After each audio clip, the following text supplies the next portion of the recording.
हरिओम दोस्तों, स्वागत है आपका free study bye Lodhi sir के यूट्यूब चैनल पर। मैं कृपाल लोधी। दोस्तों, आज हम आपको लेकर के आए हैं क्लास 10th की मैथ्स, जिसमें आज हम आपको बताने वाले हैं अध्याय 12 और इसका नाम है व्रतों से संबंधित क्षेत्रफल।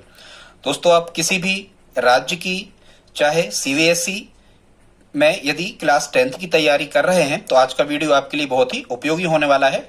दोस्तों, आज हम इस वीडियो में आपको 5 प्रश्न हल करना सिखाएंगे, 5, और सभी ये पांचों के पांचों प्रश्न बहुत ही इंपॉर्टेंट होने वाले हैं। एमपी बोर्ड द्वारा जो प्रश्न बैंक जारी किया गया था, आज हम इन 5 प्रश्न जो आपको कराने वाले हैं वो वही एमपी बोर्ड द्वारा जारी प्रश्न बैंक के हैं। इनकी परीक्षा में आने के बहुत ही प्रबल चांस हैं। सभी के सभी इंपॉर्टेंट क्वेश्चन हैं। दोस्तों, यदि आप इस वीडियो में हमारे साथ अंत तक बने रहते हैं तो निश्चित रूप से आपसे ये सभी प्रश्न आसानी से बन जाने वाले हैं। दोस्तों, यदि आप हमारे चैनल पर पहली बार विजिट कर रहे हैं तो प्लीज हमारे चैनल को सब्सक्राइब कर लें, साथ में बेल आइकन पर क्लिक करें ताकि सबसे पहले नोटिफिकेशन आपको मिलता रहे। दोस्तों, तो बगैर देर किए हुए आइए प्रारंभ करते हैं आज का टॉपिक। और एक बात और दोस्तों, आपको बता दें कि हमने प्रश्न बैंक के सभी अध्याय प्लेलिस्ट में अपलोड कर दिए हैं। आप हमारी मैथ्स की प्लेलिस्ट में जाकर के उन वीडियोस को देख सकते हैं। तो बगैर देर किए हुए आइए प्रारंभ करते हैं। यहाँ फर्स्ट क्वेश्चन है, कह रहे हैं 2 वृत्तों की त्रिज्याएं 8 सेंटीमीटर और 6 सेंटीमीटर है। उस वृत्त की त्रिज्या ज्ञात कीजिए जिसका क्षेत्रफल दोनों वृत्तों के क्षेत्रफल के योग के बराबर है। इसका मतलब स्टूडेंट्स, यहाँ पर कितने वृत्त हैं? 2 वृत्त हैं। तो यहाँ पर हमें क्या दिया गया है? 2 वृत्तों की त्रिज्याएं। तो हम मान लेते हैं, माना पहले वृत्त की त्रिज्या, तो पहले वृत्त की जो त्रिज्या है उसको हम मान लेते हैं स्टूडेंट्स क्या? R1, तथा दूसरे वृत्त की त्रिज्या को मान लेते हैं R2। ठीक है, माना पहले वृत्त की त्रिज्या R1 तथा दूसरे वृत्त की त्रिज्या को हम कितना मान लेते हैं? R2। ठीक है स्टूडेंट्स, अब क्या कह रहे हैं?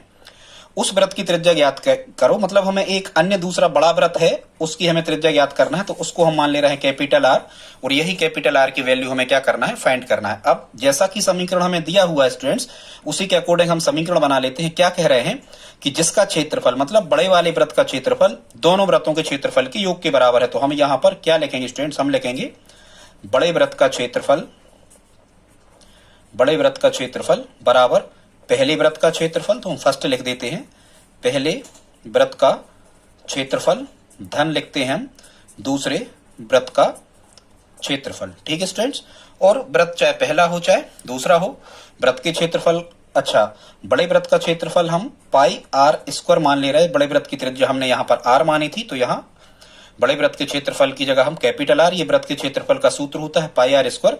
पहले वृत्त का क्षेत्रफल कितना होगा? ये होगा पाई R1 स्क्वायर, प्लस दूसरे वृत्त का क्षेत्रफल कितना होगा? पाई R2 स्क्वायर। वैसे वृत्त का क्षेत्रफल पाई R स्क्वायर होता है, लेकिन हमने त्रिज्या यदि R1 और R2 मानी है तो ये होगा पाई R1 स्क्वायर, उसका पाई R2 स्क्वायर। बस अब हमें इसे सिंप्लीफाई करना है, तो हम कर रहे होंगे पाई R स्क्वायर।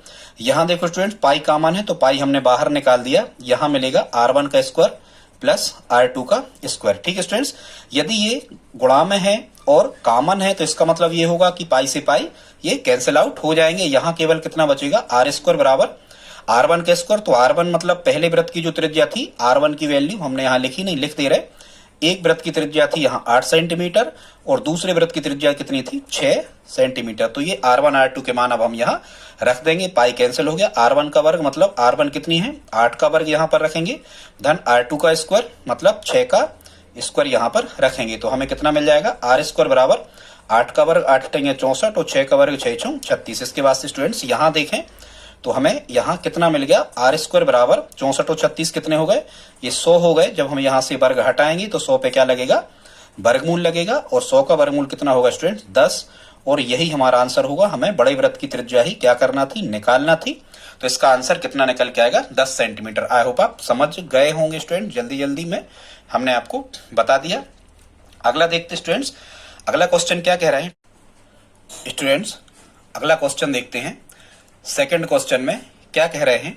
2 वृत्तों की त्रिज्याएं क्रमशः 19 और 9 सेंटीमीटर है। तो हम यहाँ पर लिख लेते हैं, माना पहले वृत्त की त्रिज्या, हमें ये लिखना होता है, आप लिख लें ऐसा, माना पहले वृत्त की त्रिज्या, इसको हम R1 मान ले रहे हैं, और R1 बराबर कितना दिया हमें? 19 सेंटीमीटर।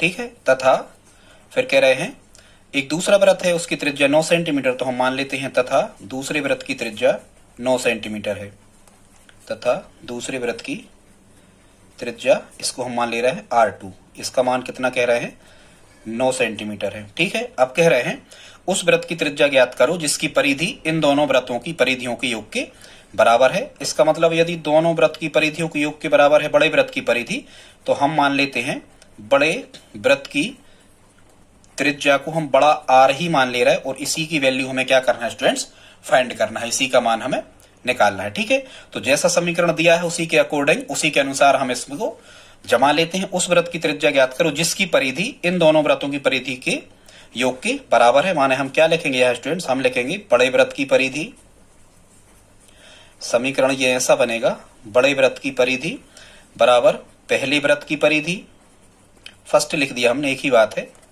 टाइम बचता है, पहले वृत्त की परिधि धन सेकंड वृत्त की परिधि।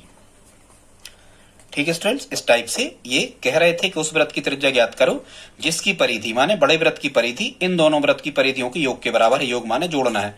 बस अब हम मान रखते हैं वृत्त की परिधि का फार्मूला कितना होता है 2πr, और यदि बड़े वृत्त की परिधि हमें दी गई है तो बड़े वृत्त की त्रिज्या हम कैपिटल R मान ले रहे हैं। आप लिख लेना चाहो तो वो फर्स्ट वृत्त की परिधि, तो वृत्त की परिधि का सूत्र तो 2πr ही होता है। दूसरे वृत्त की परिधि तो सूत्र तो यहाँ 2πr ही होता है, लेकिन पहले वृत्त की R1 और दूसरे वृत्त की R2 यदि हमने मानी है तो ऐसा हम लिख देते हैं। ठीक है स्टूडेंट्स, यहाँ से हम क्या कर रहे होंगे, 2πr जो कहते हो इसी R की वैल्यू हमें कैपिटल R का मान हमें निकालना है। 2π यहाँ भी हमें कॉमन दिख रहे हैं, यहाँ भी 2π है और धन के बाद यहाँ भी 2π है, तो 2π को हम क्या कर लेंगे, बाहर निकाल देंगे। अब 2π में कितने का गुणा करें कि 2πr1 आए तो R1 बचेगा, यहाँ धन ज्यों का त्यों। इस 2π में कितने का गुणा करें कि 2πr2 आए तो यहाँ बचेगा कितना, केवल R2। ठीक है स्टूडेंट्स, अब ये 2π कॉमन है, गुणा में है, यहाँ भी 2π कॉमन है, गुणा में, तो 2π से 2π ये कैंसिल आउट। कैपिटल R बराबर कितना मिला हमें, R1 प्लस R2, और जब हम यहाँ इनके मान रख रहे होंगे तो R1 की जगह कितना मिलेगा हमें, यहाँ 19, R1 का मान 19 था और R2 का मान कितना था, 9 था। तो स्टूडेंट्स के बाद से यहाँ देखें जब हम R का मान निकाल रहे होंगे तो 19 और 9 कितने आ जाएंगे, 28 सेंटीमीटर, और यही 28 सेंटीमीटर हमारा क्या होगा स्टूडेंट्स, इसका आंसर होगा। आई होप आप समझ गए होंगे स्टूडेंट। तो ये कितने क्वेश्चन हो गए, ये 2 प्रश्न हो गए। अगला देखते स्टूडेंट्स प्रश्न नंबर 3। तो प्रश्न नंबर 3 में क्या कह रहे हैं स्टूडेंट्स, कह रहे हैं एक वृत्त के चतुर्थांश का क्षेत्रफल ज्ञात करो जिसकी परिधि 22 सेंटीमीटर। स्टूडेंट इसका मतलब वो ये कह रहे हैं, जैसे हम यहाँ एक वृत्त बना लें तो चतुर्थांश का मतलब स्टूडेंट्स ये होता है, चतुर्थांश का मतलब होता है कि वृत्त को 4 भागों में बांटा गया है और हमें चौथे हिस्से का क्षेत्रफल, जैसा हमने ये डायग्राम बनाया तो इसमें हमें चौथे हिस्से का क्षेत्रफल मतलब ये जो छायांकित भाग है इसका क्षेत्रफल हमें क्या करना है, फाइंड करना है, इसका क्षेत्रफल हमें प्राप्त करना है। ठीक है, अब वृत्त का क्षेत्रफल जो कि क्या होता है πr², तो वृत्त का क्षेत्रफल हम तब तक ज्ञात नहीं कर सकते स्टूडेंट्स जब तक कि हमें त्रिज्या ना दे दी गई हो। तो त्रिज्या निकालने के लिए उन्होंने हमें क्या दिया है, परिधि। स्टूडेंट्स ये क्षेत्रमिति कहलाती है, मेंसुरेशन, और क्षेत्रमिति का एक सिद्धांत ही होता है कि जो कुछ हमें प्रश्न में दिया है यदि उसका सूत्र होता है तो वही सूत्र हमें लगाना है, जो हमें चाहिए है वो हमें मिल जाता है। तो इसमें क्या कह रहे हैं, वृत्त की परिधि 22 सेंटीमीटर है, तो हम यहां से वृत्त की परिधि का ही फार्मूला लगाएंगे। चाहो तो आप दिया है मैं लिख लेना, हम यहाँ पर नहीं लिख रहे, सीधे के सीधे प्रश्न हल कर रहे हैं। तो हमें क्या दिया है स्टूडेंट्स, हमें दे रखा है वृत्त की परिधि, तो हम वृत्त की परिधि का ही सूत्र लगाएंगे स्टूडेंट्स। तो वृत्त की परिधि का फार्मूला कितना होता है, 2πr। ठीक है, लेकिन वृत्त की परिधि उन्होंने हमें 22 दे रखी, तो हम यहाँ रखेंगे 22 बराबर 2π की जगह रखेंगे 22/7, यहाँ बीच में गुणा होता है, इंटू r की जगह r ही रखेंगे, इसी r का मान हमें यहाँ से मिल जाएगा। अब स्टूडेंट्स एक मेथड है हम आपको बता रहे हैं, और वो मेथड क्या है कि यदि यहाँ गुणा लगे हैं स्टूडेंट्स, इसके बटे कुछ नहीं, जैसे 1 कर दो, इसके बटे कुछ नहीं तो 1 कर दो, यदि यहाँ सभी जगह गुणा लगे हैं तो ऊपर की राशियां बराबर के इस तरफ और इस तरफ की कैंसिल आउट हो जाती है, मतलब कट जाती हैं, और नीचे की राशियां कट जाती हैं। तो देखो यहाँ गुणा ही लगे हैं सभी जगह पर, और बराबर में यहाँ 22 लिखे हैं, तो 22 से 22 पूरे कैंसिल आउट हो गए, 22 एकम 22, 22 एकम 22 एक बार। तो यहाँ क्या मिला स्टूडेंट्स, यहाँ मिला हमें 1 बराबर 2 एकम 2, ऊपर गुणा कर लेंगे, 2 एकम 2, 2 का r में हुआ तो कितना हुआ 2r, वो बटे 7 एकम 7 एकम 7। अब यहाँ बटे में संख्याएं लिखी, बीच में लगा बराबर तो त्रिगुणा होता है, 2r का 1 में हुआ तो कितना मिला 2r बराबर 7 एकम 7, इसलिए r बराबर कितना मिलेगा 7/2 सेंटीमीटर। तो स्टूडेंट्स ये क्या निकल के आया, ये त्रिज्या निकल के आई। वृत्त की त्रिज्या कितनी हो गई, वृत्त की त्रिज्या हो गई स्टूडेंट्स कितनी, 7/2 सेंटीमीटर। आई होप आप इतना समझ गए होंगे। त्रिज्या 7/2। अब हम निकाल रहे हैं वृत्त का क्षेत्रफल, पूरे वृत्त का। अब त्रिज्या हमें मिल गई, अब हम वृत्त का क्षेत्रफल निकाल सकते हैं, क्योंकि वृत्त का क्षेत्रफल कितना होता है, पाई आर स्क्वायर। तो जब हम इसमें पाई आर स्क्वायर मान रख रहे होंगे तो पाई का मान 22/7 और आर स्क्वायर मतलब 7/2 का क्या रखेंगे हम यहाँ पर, स्क्वायर। जब हम यहाँ पर वैल्यू रख रहे होंगे तो 22/7 गुणा 7/2 गुणा 7/2, ठीक है, 7/2 का स्क्वायर था, तो 7/2 गुणा 7/2, 7 से 7 कैंसिल आउट और 2 से ये 22 कट गए कितने बार, 11 बार। तो स्टूडेंट्स हमें कितना मिल गया, 11 गुणा 7 मतलब 11 सत्ते 77/2 वर्ग सेंटीमीटर। तो अभी हमें जो 77/2 वर्ग सेंटीमीटर स्टूडेंट्स जो मिला है, ये काय का क्षेत्रफल निकला है, ये निकला है संपूर्ण वृत्त का। अब हमें किसका क्षेत्रफल निकालना था स्टूडेंट्स, वृत्त के क्या कह रहे थे, यहां पर कह रहे थे कि चतुर्थांश का क्षेत्रफल। तो स्टूडेंट जब हम चतुर्थांश का क्षेत्रफल ज्ञात कर रहे होंगे तो 77/2 तो ये वृत्त का क्षेत्रफल है। चतुर्थांश का क्षेत्रफल मतलब इसमें हम 4 से भाग करेंगे, तो 4 से भाग करेंगे मतलब 1/4 का हम गुणा करेंगे, यही कहलाता है क्या, 4 से भाग, ठीक है।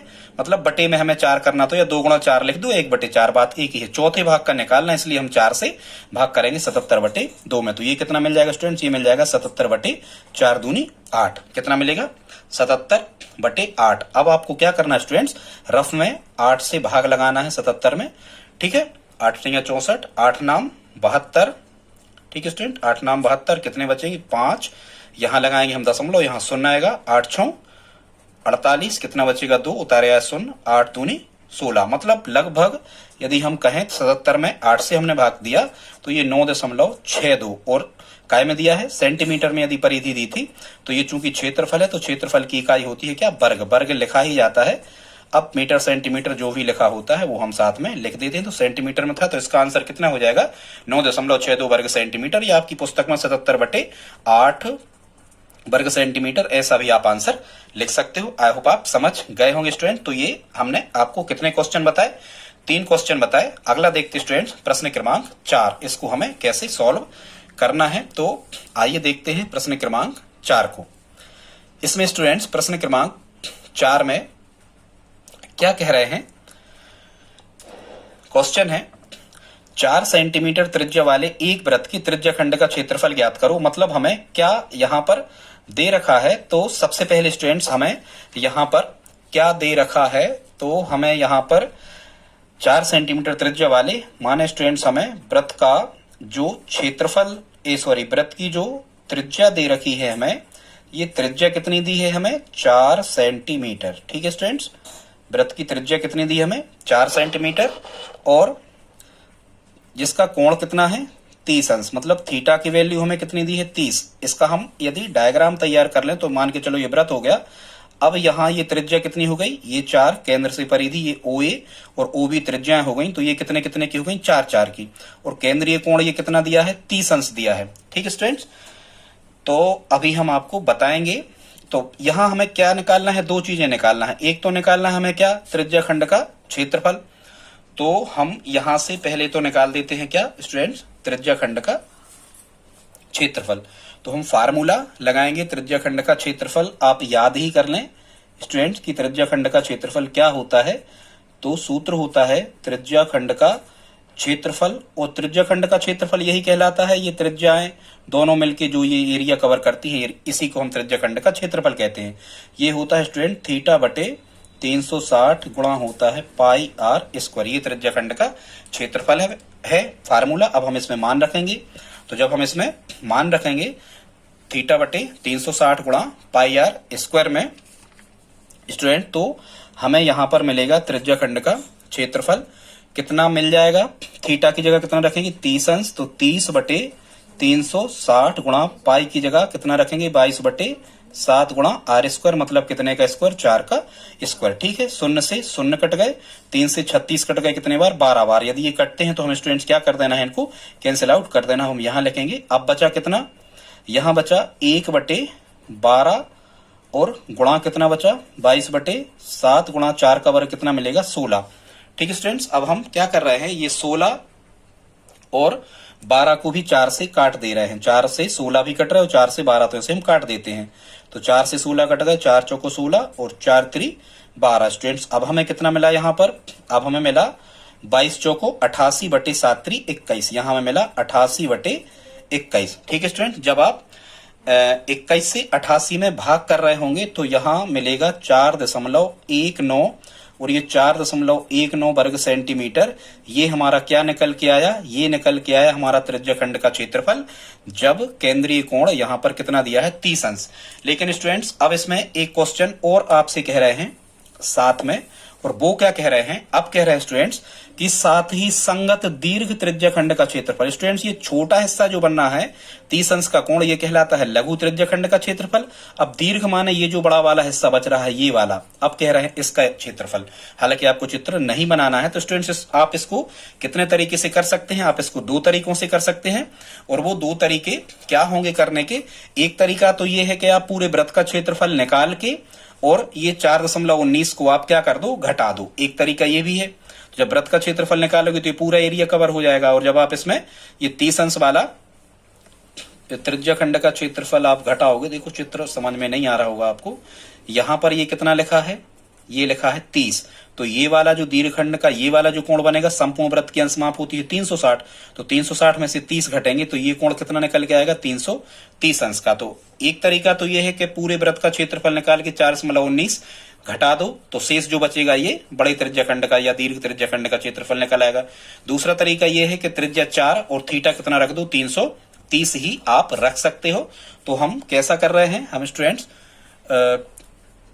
पुनः कर रहे हैं, हम दीर्घ त्रिज्यखंड का जब क्षेत्रफल निकालेंगे तो पुनः त्रिज्या कितनी होगी इसकी, तो त्रिज्या तो वही होगी 4 ही सेंटीमीटर, 4 सेंटीमीटर, तथा इसका दीर्घ त्रिज्यखंड द्वारा केंद्र पर कितना कोण बनाया गया है, तो ये बनाया गया है 330 अंश। ठीक है, अब हम यहां पर क्या लगा देते हैं, त्रिज्यखंड के क्षेत्रफल का सूत्र लगाते हैं। लेकिन त्रिज्यखंड कौन सा कह रहे थे, दीर्घ, तो क्षेत्रफल का सूत्र वही होगा दीर्घ त्रिज्यखंड का क्षेत्रफल। तो क्षेत्रफल का सूत्र वही होगा स्टूडेंट्स कितना, थीटा बटे 360 गुणा पाई आर स्क्वायर।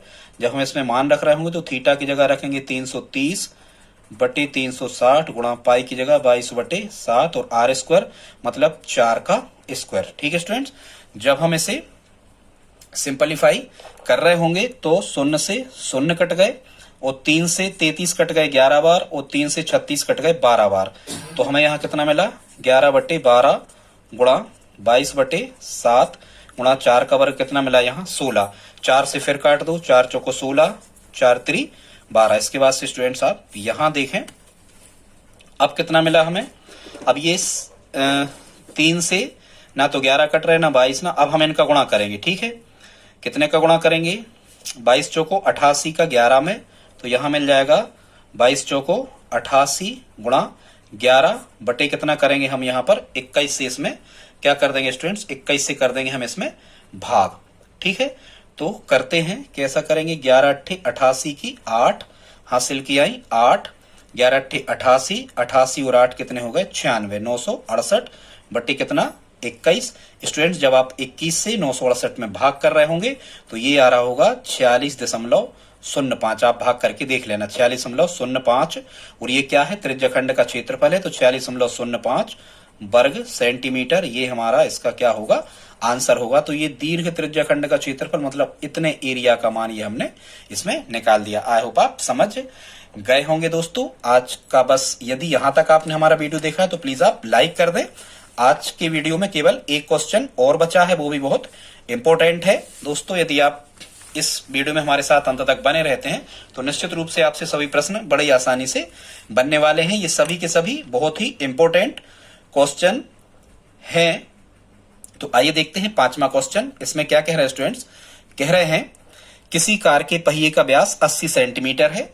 यदि वह कार 66 किलोमीटर प्रति घंटा की चाल से चल रही है तो 10 मिनट में प्रत्येक पहिया कितने चक्कर लगाएगा, मतलब चक्करों की संख्या हमें ज्ञात करना है स्टूडेंट्स। इसमें हमें क्या ज्ञात करना है, चक्करों की संख्या हमें ज्ञात करना है कि कितने चक्कर लगाएगा। ठीक है, और दिया है लिख लेना पहिए का जो व्यास है ये कितना है स्टूडेंट्स, तो पहिए का व्यास है 80 सेंटीमीटर।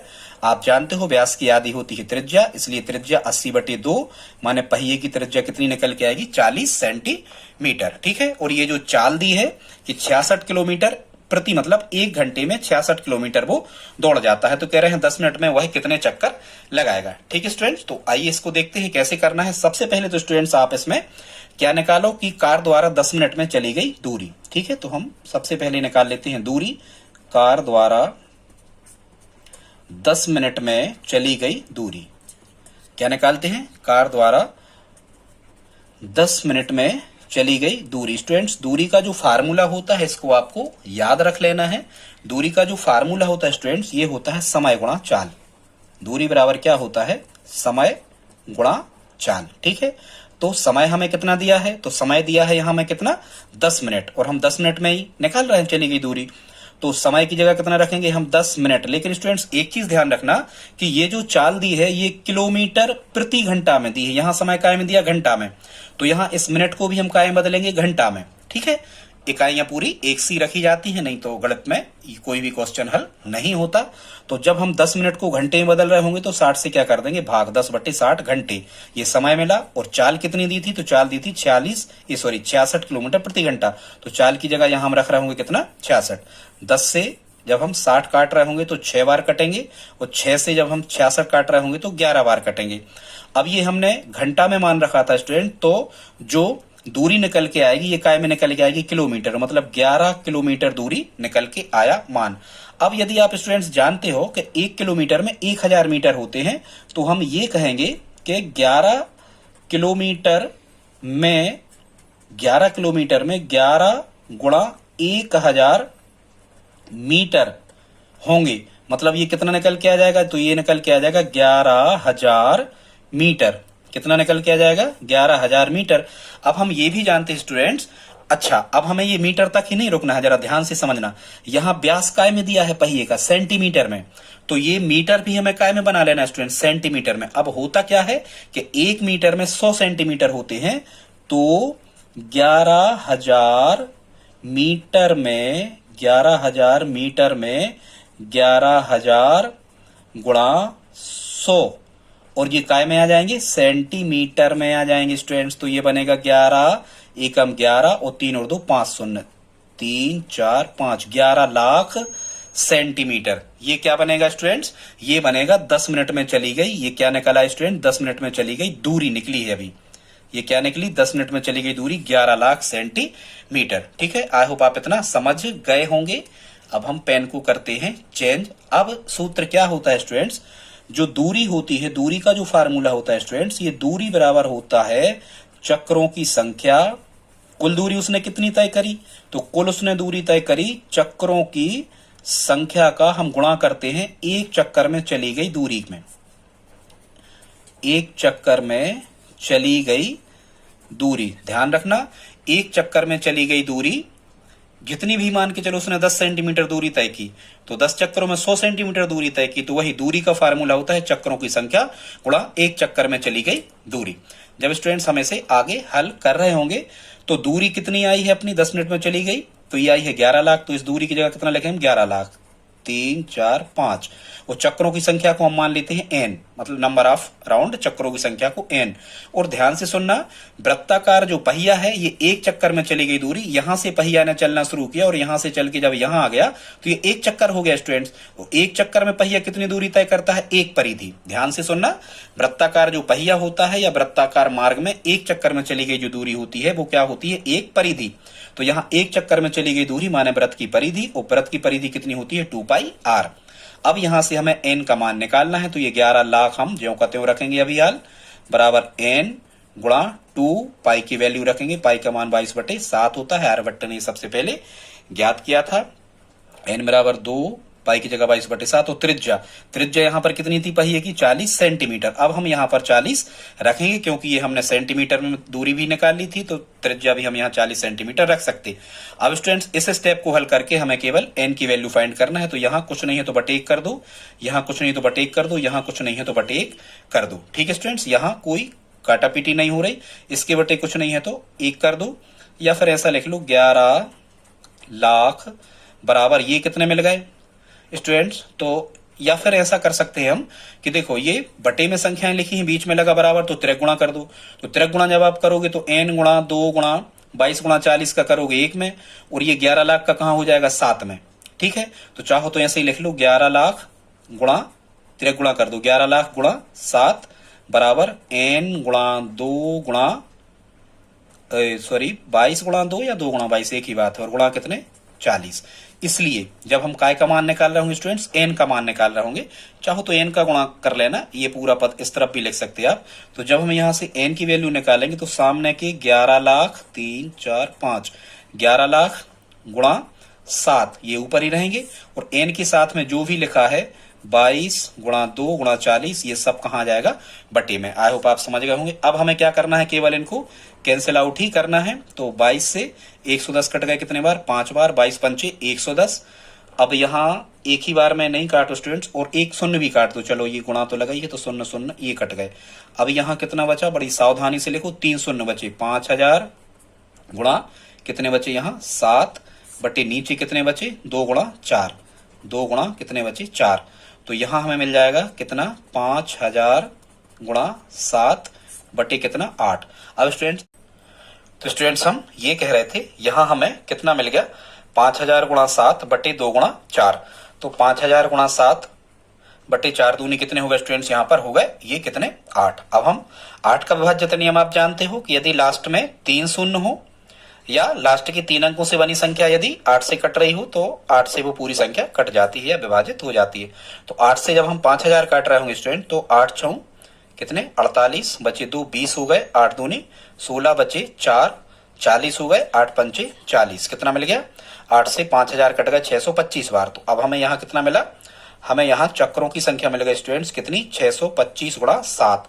अब 7 का हम गुणा कर लेते हैं, 7 पंचे 35 की 5 हासिल 3, 7 दूनी 14 और 3 17 की 7 हासिल 1, 7 छू 42 और 1 43। तो n का मान कितना मिल गया 4375। इसका मतलब 10 मिनट में जो पहिया लगाएगा वो कितने चक्कर लगाएगा 4375 चक्कर लगाएगा। दोस्तों आज का ये हमारा पार्ट फर्स्ट था, अभी पार्ट सेकंड और हम जल्दी ही अपलोड करेंगे। आज का वीडियो आपको कैसा लगा प्लीज आप कमेंट बॉक्स में हमें लिख करके बताएं, और यदि आज का वीडियो आपको पसंद आया हो तो प्लीज आप हमारे इस वीडियो को अपने दोस्तों के साथ स्टडी ग्रुप में शेयर करना बिल्कुल ना भूलें। मिलते हैं अगले वीडियो में, तब तक के लिए जय हिंद जय भारत।